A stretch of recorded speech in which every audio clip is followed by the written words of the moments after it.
Bien, muchas gracias. Es un placer estar acá. Mi presentación de hoy se va a concentrar en el trabajo del USDA, en particular para los cultivos de 2014, para soja, maíz y trigo, pero también me voy a referir a algunas tendencias generales para el corto y el mediano plazo. Pero primero me pidió la organización que hable de las proyecciones del USDA, por qué y cómo lo hacemos. Voy a pasar rápidamente por esto, pero si tengo alguna pregunta con respecto a las cifras del USDA, también estoy dispuesto a responder a esas preguntas. El USDA todos los meses edita estimaciones de oferta y demanda de cultivos y lo hacemos por distintas razones. Nosotros creemos que nuestras cifras, nuestros números, ayudan a mantener un mercado eficiente. Eso lo queremos mantener. También queremos tener un campo raso sin ningún tipo de sesgo ni prejuicios. No queremos tener una situación en donde algunos actores del mercado tienen muchísima información y otros no tienen nada. No importa el tamaño de un establecimiento agrícola, todos los productores tienen que tener información similar. Nuestras estimaciones se utilizan como punto de partida. Hay muchos analistas privados en Estados Unidos y en todo el mundo y muchas veces utilizan nuestras cifras, nuestros números como punto de partida. Y también es importante, utilizamos estas cifras, estos números de oferta y demanda para hacer análisis de políticas. Yo soy análisis de políticas y tratamos de hacer pronósticos de todos los escenarios y de todas las posibilidades. Brevemente, yo creo que ustedes conocen nuestro informe WASDE. Este es un informe que emitimos mensualmente. Nosotros hacemos estimaciones de oferta y demanda para cultivos como el arroz, el trigo, granos, oleaginosas, también para carne vacuna, aves, huevos y leche, y también para el azúcar de México y de Estados Unidos. Y estos son pronósticos mensuales que hacemos. Al hacer estas estimaciones, utilizamos toda la información pertinente que nos llega. Por ejemplo, para una producción de cultivos de otros países, nosotros tenemos en cuenta los datos climáticos en las regiones de producción, tenemos imágenes satelitales que después voy a compartir con ustedes estas imágenes. Nosotros enviamos a los empleados del Ministerio de Agricultura de Estados Unidos para que evalúen la situación, la región y los cultivos. Nuestras estimaciones se basan en modelos econométricos y estadísticos en la parte temprana del año. Cuando empezamos nuestros pronósticos tenemos muchísimas estadísticas, pero a medida que el año avanza, nosotros vamos ajustando nuestras estimaciones con los datos reales. Tenemos modelos econométricos, pero no confiamos tanto en esto. Tenemos expertos que se basan en estos datos lo han hecho durante mucho tiempo, entonces nosotros utilizamos sus opiniones y llegamos a un acuerdo para que del USDA salga una sola estimación. Ahora vamos a ver las perspectivas del año 2014. Mi presentación se puede resumir en estas diapositivas. Tenemos un mercado alcista de los últimos años y esto ha aumentado la demanda y sabemos que tenemos problemas en el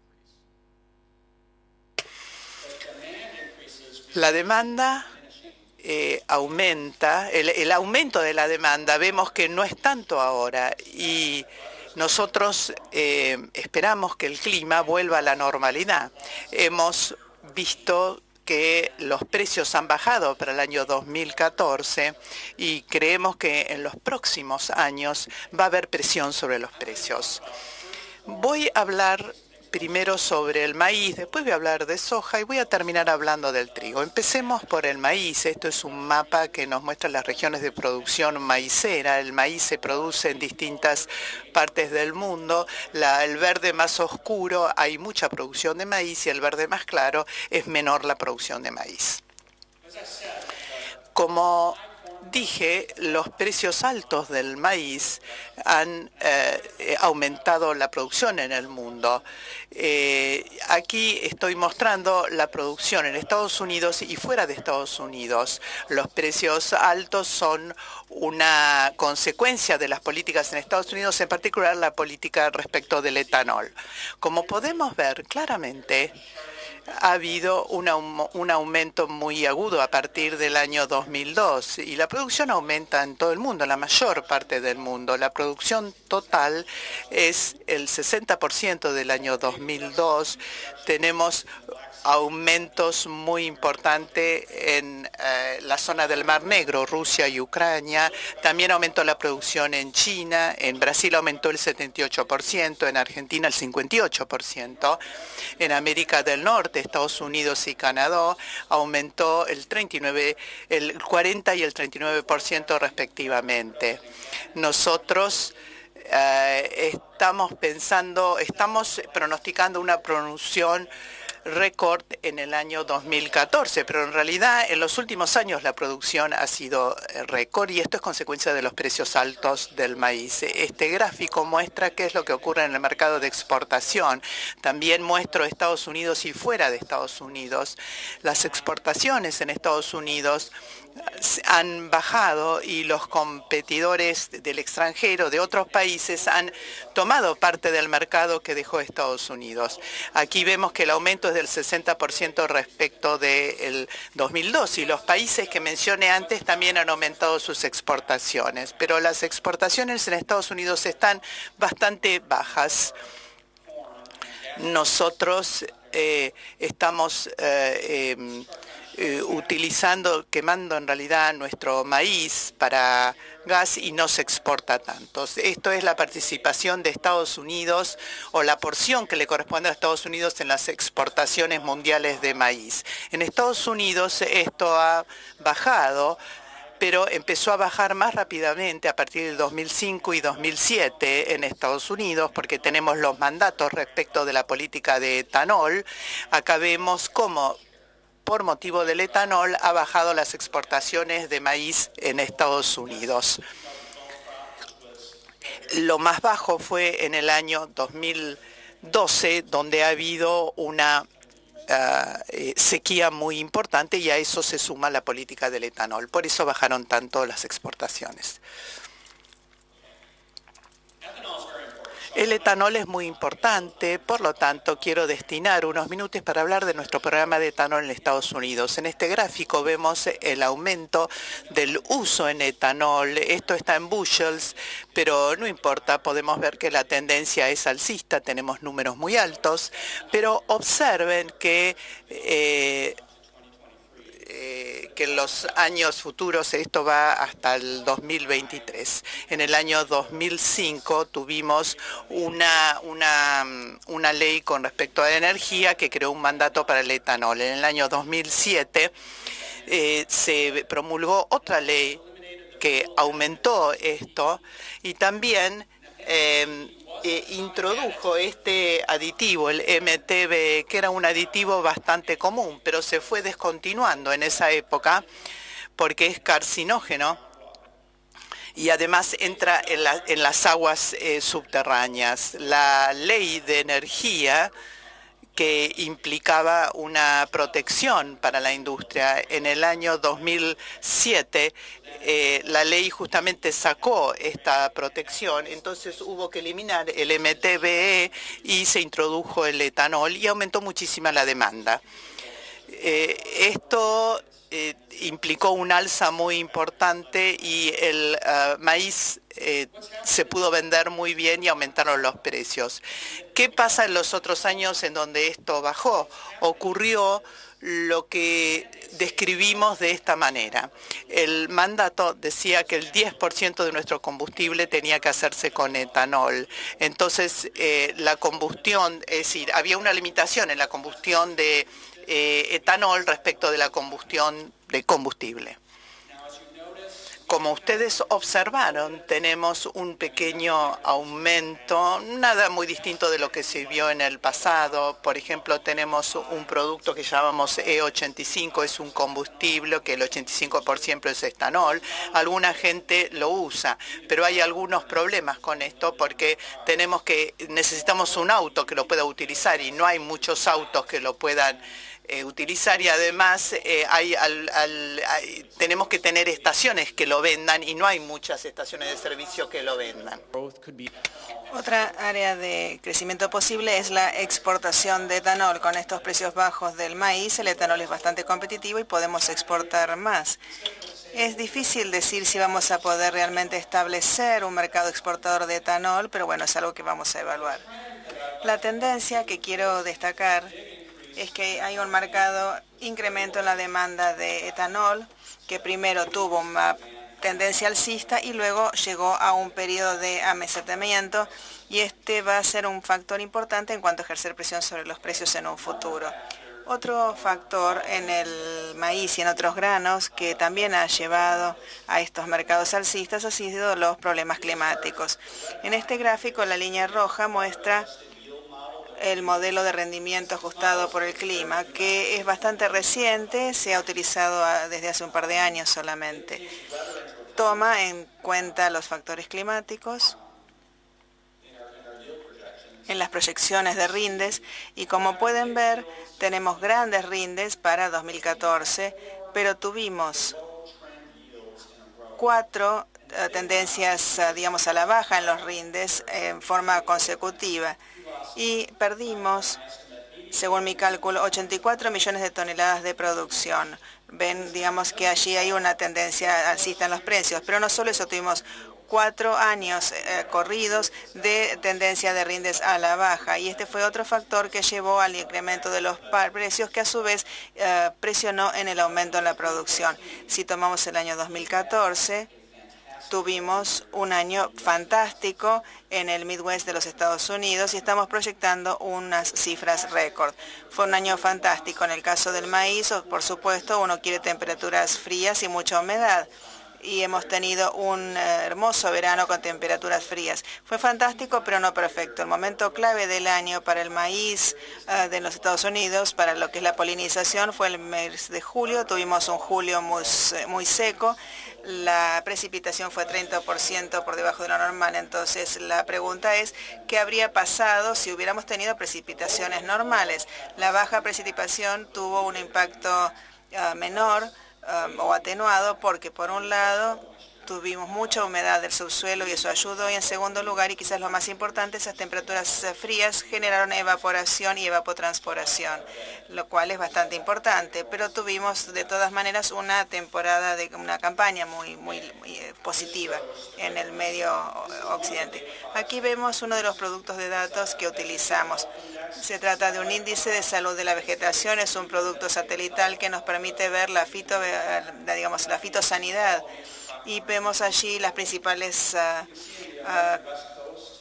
regiones en la costa occidental. Ven las marcas de la terrible sequía. Los rojos y los naranjas muestran ese bajo índice verde. A medida que pasa a verde es bastante positivo, y el azul no estoy seguro, pero lo que sí podemos decir es que ese índice verde es azul. Si quieren saber cuáles son las principales regiones productivas, fíjense en las zonas azules.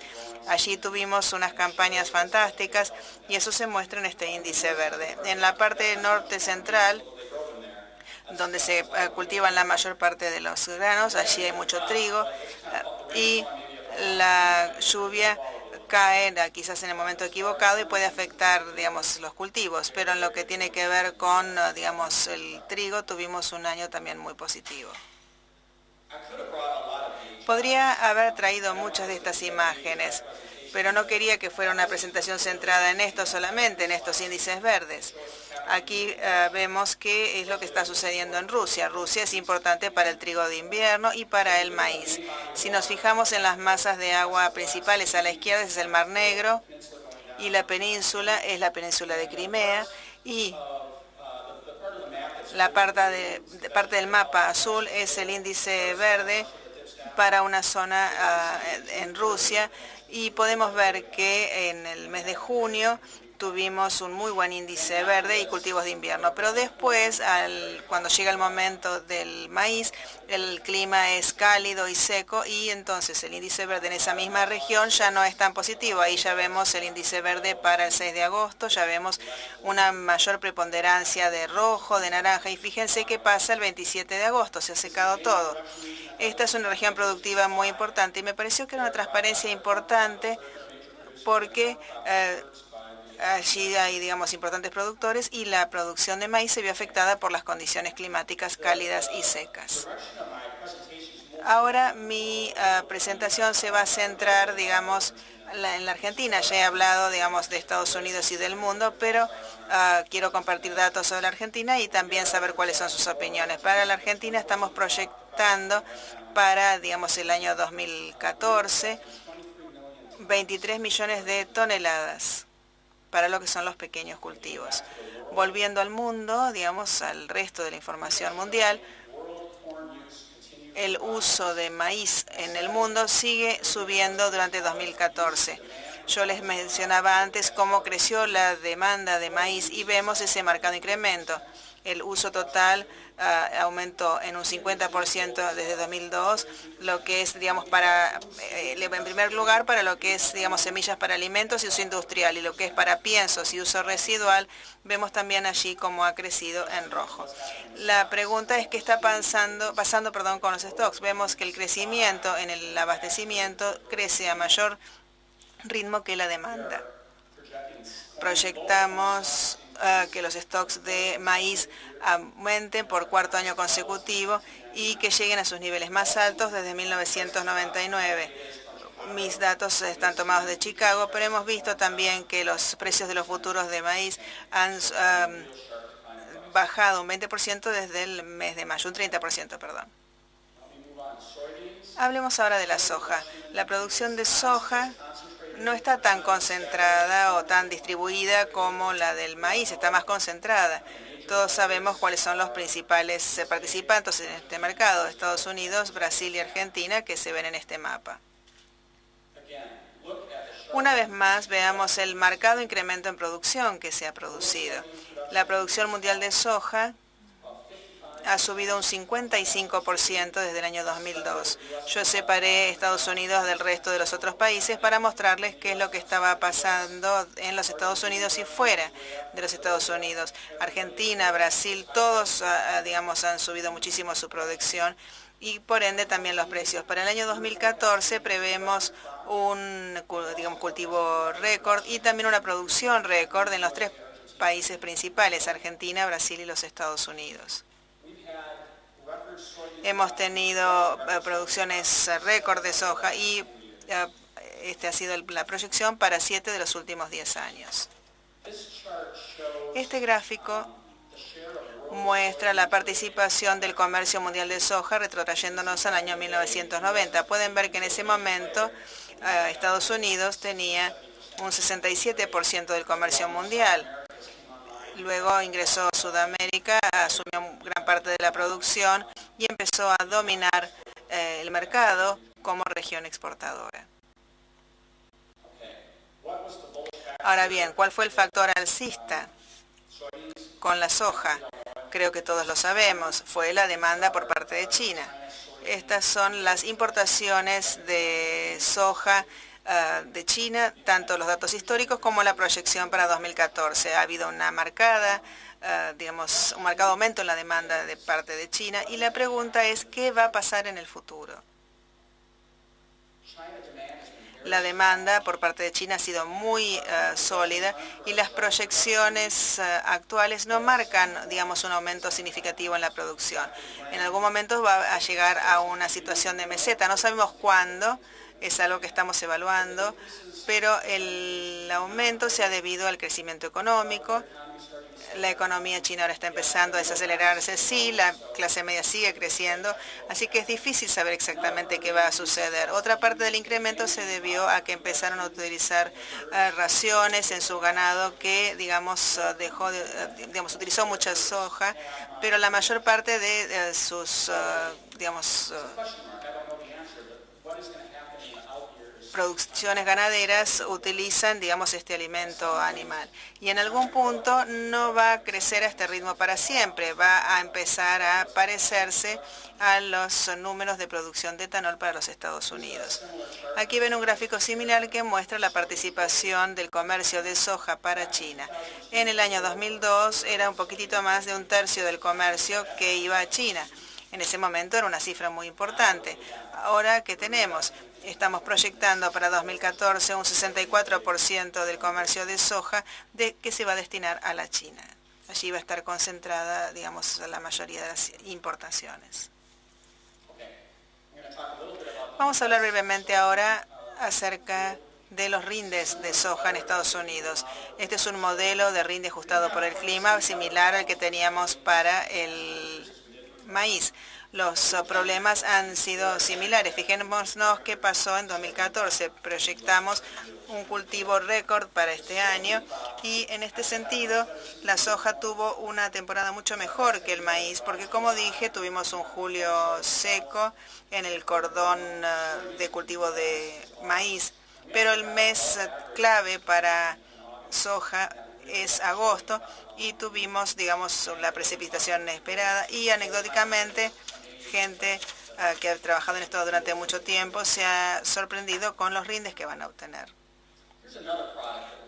Este es otro producto que utilizamos, datos sobre precipitaciones. Les voy a mostrar los datos para la Argentina, pero también los tenemos para las principales regiones productoras del mundo.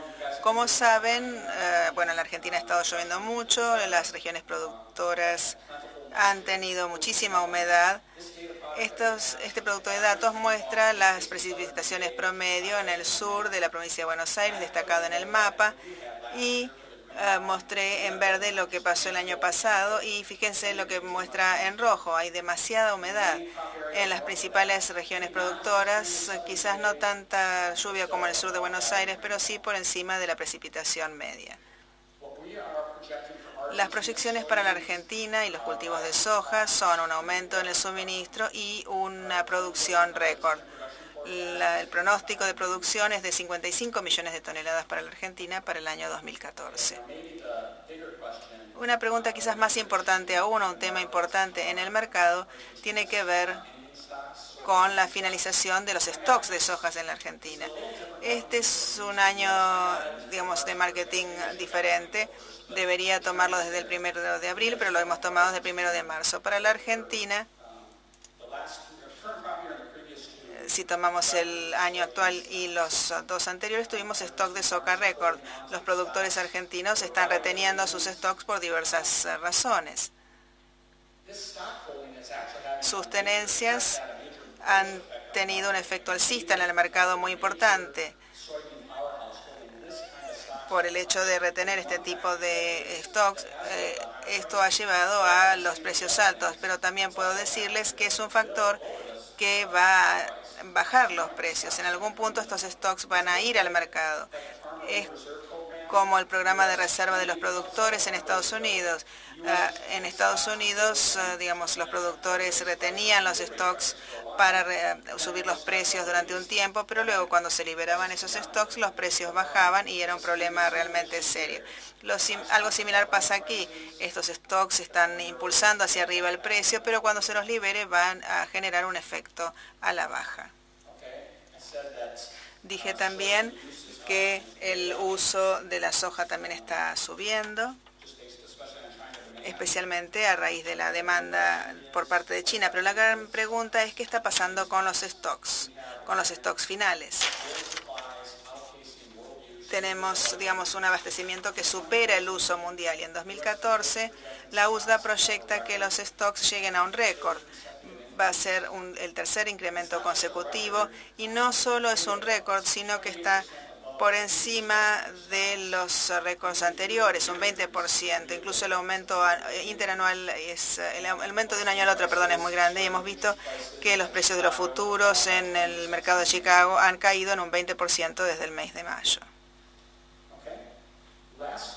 Por último, voy a hablarles del trigo. Este es el mapa del trigo. El trigo se produce en todo el mundo. Desde el punto de vista de los Estados Unidos, vemos que los principales competidores son Estados Unidos, Canadá, Argentina, Australia y la Unión Europea.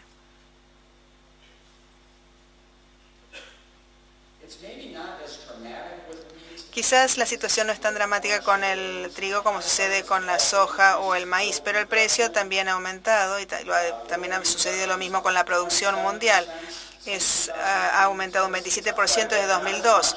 No es tanto, digamos, pero definitivamente ha habido un incremento. Muchos países han tenido aumentos significativos en su producción de trigo y un nuevo participante del mercado es la ex Unión Soviética, los países que están cerca del Mar Muerto, que han, digamos, empezado a ser grandes competidores. Y dicho sea de paso, Estados Unidos ha subido ligeramente. El trigo en Estados Unidos es diferente. Hemos perdido acres a manos de otros cultivos por décadas, sobre todo por cambios en las políticas. Las antiguas políticas de gobierno les daban a los productores algo que se llamaba acres básicos. Tenían que, digamos, producir lo que habían producido históricamente. En los 90 eso empezó a cambiar y los productores podían cultivar lo que quisieran y empezaron a dejar de cultivar trigo y priorizar los cultivos de maíz y de soja. También hay mayores variedades de maíz y soja, de manera tal que el trigo se cultiva en zonas relativamente secas.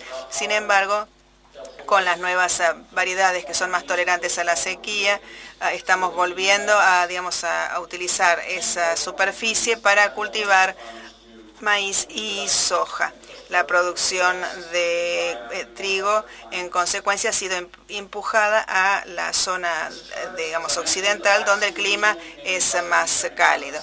Aquí vemos la producción en la ex Unión Soviética, en Rusia, Ucrania y Kazajstán, y la producción en 2 décadas ha subido significativamente y surgen como grandes competidores para todos nosotros. Están dominando las exportaciones, están metiéndose en mercados que tradicionalmente eran considerados mercados de los Estados Unidos. Y algo interesante al respecto es lo siguiente, y también se está dando en los Estados Unidos. Fíjense que la producción no es tan pareja como en los otros mapas que yo mostraba para soja y maíz. Tiene sus subas y bajas. Lo mismo pasa en los Estados Unidos, y esto es porque en el mundo el trigo ha sido empujado a climas más duros, en tanto está siendo reemplazado por el maíz y la soja. Si vamos a un lugar, por ejemplo, a Kazajstán, a Rusia Oriental, podemos tener grandes cultivos, pero también puede pasar que tengamos un desastre con los cultivos y de allí esas subas y bajas. Lo mismo con los Estados Unidos. Hemos empujado al trigo hacia el oeste y este año, por ejemplo, hemos tenido una sequía y la producción bajó significativamente.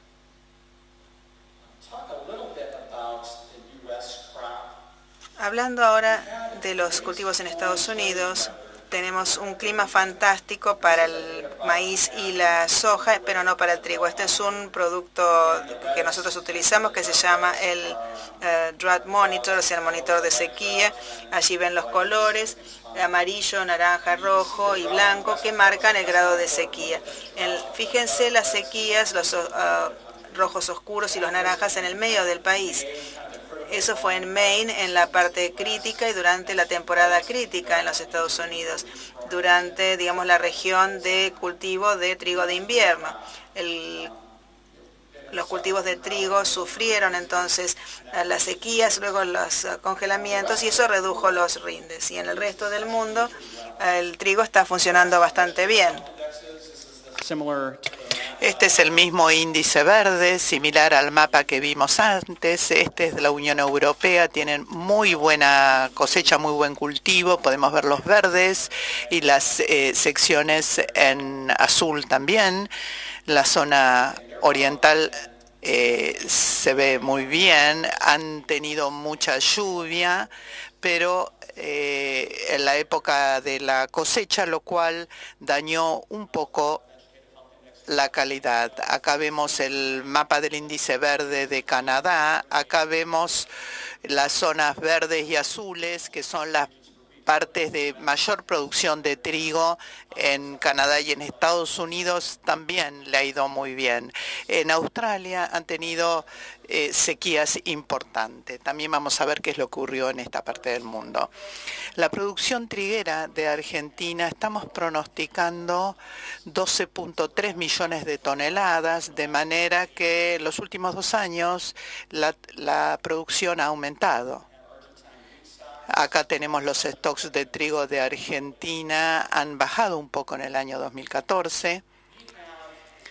Como podemos ver, tenemos un aumento en el consumo de trigo y vemos un récord del consumo en el año 2014. La producción aumenta, pero quizá no es tan importante como fue en el caso de la soja y del maíz. Vemos aumentos importantes en el consumo de trigo, pero la pregunta es ¿qué ocurre con los stocks? Y vemos también stocks en aumento para el trigo. Los precios futuros de futuros en Chicago ha bajado el mes de mayo pasado. Para cerrar mi presentación, entonces, quiero asegurarme de que todo esto estaba en lo que se les entregó. Estas son las publicaciones sin cargo que aparecen en Internet. Tenemos el Servicio de Investigación Económica que tiene informes de perspectivas para todos nuestros commodities y productos básicos. También tenemos la publicación FAS, que habla de los mercados mundiales y del comercio, la producción agrícola mundial. La mayoría de los datos que yo utilicé para mi presentación se encuentran en esta última viñeta, que es la distribución online de oferta, demanda y producción. Nosotros hacemos nuestra investigación económica sobre lo que llamamos la línea inicial o la situación inicial. Ustedes podrán obtener toda esta información que yo presenté hoy en estas publicaciones. Así que ahora estoy abierto a las preguntas que con gusto responderé. Bueno, muchas gracias. Vamos a hacer una serie de preguntitas que tenemos acá. La primera pregunta dice, ¿qué piensa el Departamento de Agricultura de Estados Unidos sobre las trabas que está poniendo China a la producción de soja genéticamente modificada y su preocupación sobre la calidad y sanidad de los alimentos que consumen?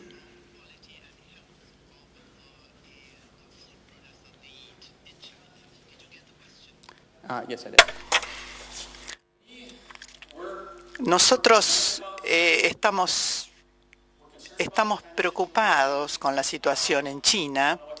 No sé qué decir, la estamos considerando, la estamos analizando. En lo que tenía que ver con el aspecto sanitario de los alimentos transgénicos. Yo no creo que tengan problemas respecto de la salud al consumir productos transgénicos. Nosotros no creemos que los transgénicos sea un problema de salud. No sé si respondo a la pregunta. ¿Puede hacer un comentario sobre los precios sostén o de apoyo en Estados Unidos? ¿Defienden al productor e inciden o traccionan en el mercado o todavía estamos lejos de que esos tengan que empezar a operar?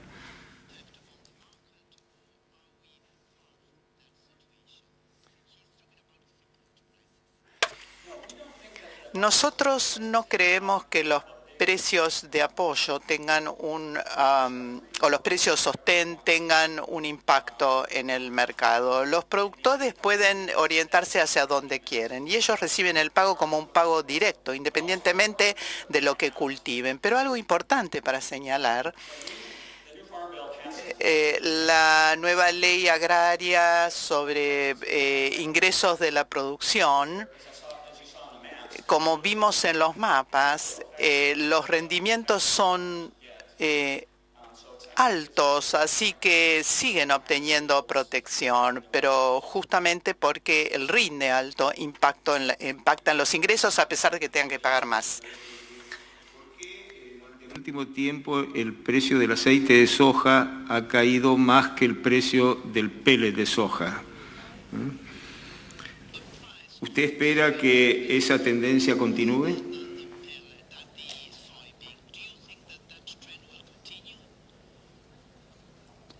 What was the question? The question is, why has the price of soy decreased more than the price of the pellets during the last year? Would you expect that this trend continues? Pellets. Yo soy analista de trigo, así que no estoy tan seguro con respecto a las diferencias entre la soja y los pellets de soja, pero en general, como dije, podemos ver que los precios están bajo presión y esto va a continuar, pero es la relación, no puedo hablar sobre los pellets y las sojas en realidad porque no conozco tanto. Preguntas. Esta pregunta dice, los stocks de soja aumentarán fuertemente. ¿También lo hace la relación stock-utilización?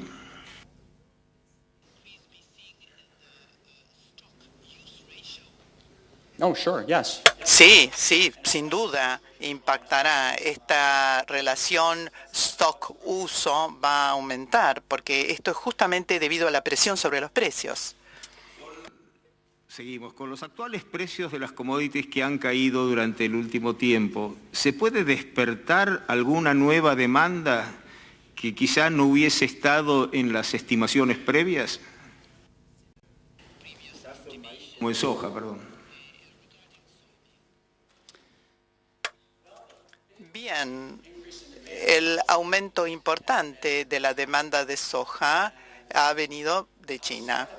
Y fuera de China, no sé en dónde puede ocurrir un cambio importante de la demanda. Sinceramente lo digo. La pregunta, como dije en mi presentación, ¿a dónde va a ir esa demanda china en el corto plazo? Es algo que estamos analizando muy de cerca. Cuando nosotros hacemos estimaciones todos los otoños para 10 años, o sea, ya pasó casi un año desde que lo hicimos, y desde mi punto de vista creo que hay más gente en los medios que hablan de que China va a terminar con la demanda y hay más razones por la cual la demanda puede bajar. Es decir, hay razones por las que pueden seguir aumentando, pero la realidad es que el crecimiento económico de China se está ralentando. Nosotros un poco tenemos envidia del crecimiento económico de China, pero la realidad es que la clase media está creciendo y eso puede darnos una tendencia alcista, pero no tenemos que perder de vista que sus raciones de alimento animal, ellos lo están incorporando. No estoy proyectando que eso es lo que ocurra, pero es cierto que lo estamos analizando muy de cerca y con mucha atención. Cuando hace 10 años empezó a subir la demanda en China, muchos analistas justamente estábamos pensando que la demanda ya era grande y que iba a seguir aumentando. Pero hay varias razones por la cual la demanda de China podría disminuir y eso, por supuesto, va a tener un impacto importante en el mercado mundial. La pregunta se sintetiza de esta forma muy sencilla. ¿Hasta dónde caerán los precios de trigo, maíz y soja? Creo que todo el mundo quiere más o menos escuchar esto y a lo mejor nadie se animaba, pero he recibido a través de distintas preguntas, entonces estoy resumiendo. Si puede haber más precisiones en estimar el momento en que a lo mejor se llegará al límite mínimo y podría empezar a generarse a lo mejor un proceso lento de aumento en el nivel de precios. ¿Eso para qué época? ¿Qué estimaciones en tiempo? ¿Este año, el año que viene, el 2015, 2016? ¿Cuánto dura este proceso de caída en el nivel de precios? Síntesis de 4 o 5 preguntas.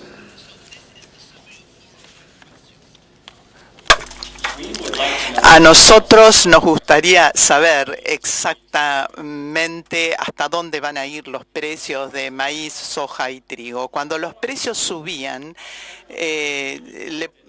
nadie podía predecir cuán altos podían llegar esos precios, hasta cuándo podían crecer. Esto también puede ocurrir hasta, en determinar hasta cuándo van a bajar. Nuestras proyecciones ahora son sobre la base de la producción en 2014 y vemos que hay una marcada producción en este año. Todavía no se terminó de cosechar el maíz en Estados Unidos, o sea que todavía tiene camino para andar. Estimaciones anuales, podemos decir que estamos en el proceso de empezar nuestras estimaciones de 10 años en adelante, a partir de nuestra línea inicial. Nosotros creemos en general de que tuvimos una corrección muy importante en el precio.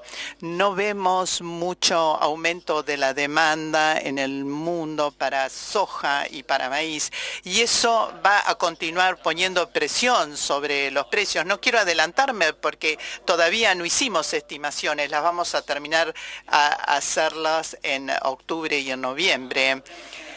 Creo que va a bajar el precio, pero no creo que empecemos a ver aumento importante tampoco enseguida.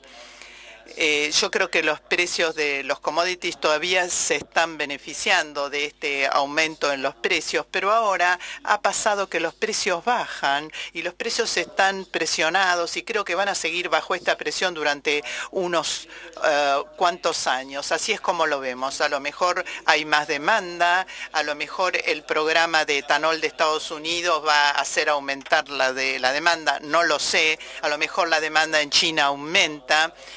A lo mejor si tenemos un problema como el que tuvimos de clima en Estados Unidos en 2012, los precios suben, pero no creo que vamos a ver una baja muy importante de nuevo, pero tampoco creo que va a venir un aumento muy importante por unos años. Creo que vamos a seguir en este ritmo estable y bajo durante un tiempo. Estamos todavía en tiempo. Para la próxima campaña en los Estados Unidos, ¿cómo van a sembrar los productores? Estoy refiriendo seguramente a maíz y a soja. Con los actuales precios, ¿tienen margen para desarrollar actividades productivas y continuar manteniendo estos niveles de siembra?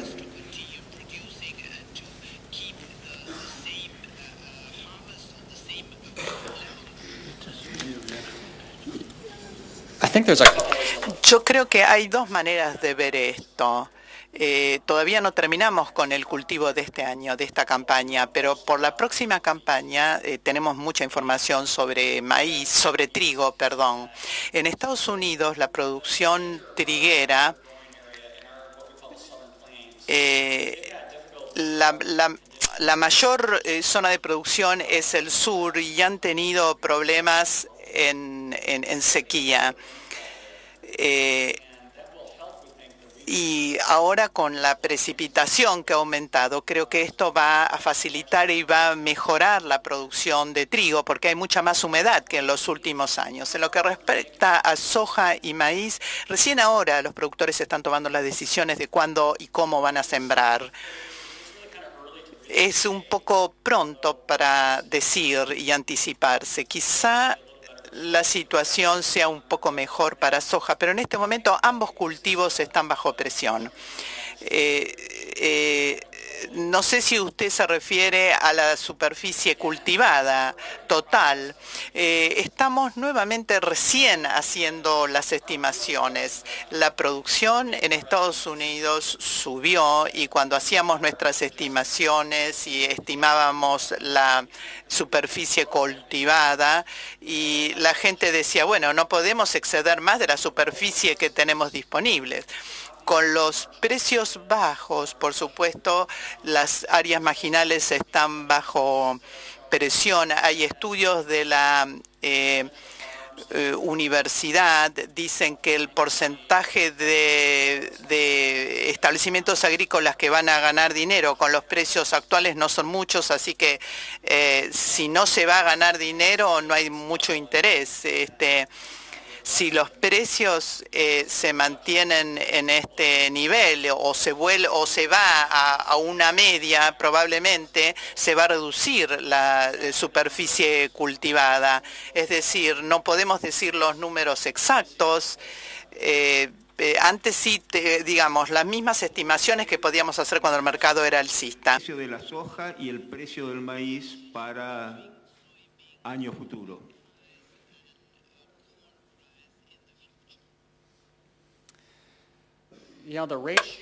La relación, justamente esto es lo que impulsa la decisión de siembra de los productores. En ambos casos están bajo presión, en algunos años son favorables para la soja, a veces para el maíz. No tenemos una proyección sobre esa relación, pero creo que ambos precios, como ya lo vengo diciendo, van a estar bajo presión. Bill Chambers, lo aplaudimos. Muchas gracias por la presentación.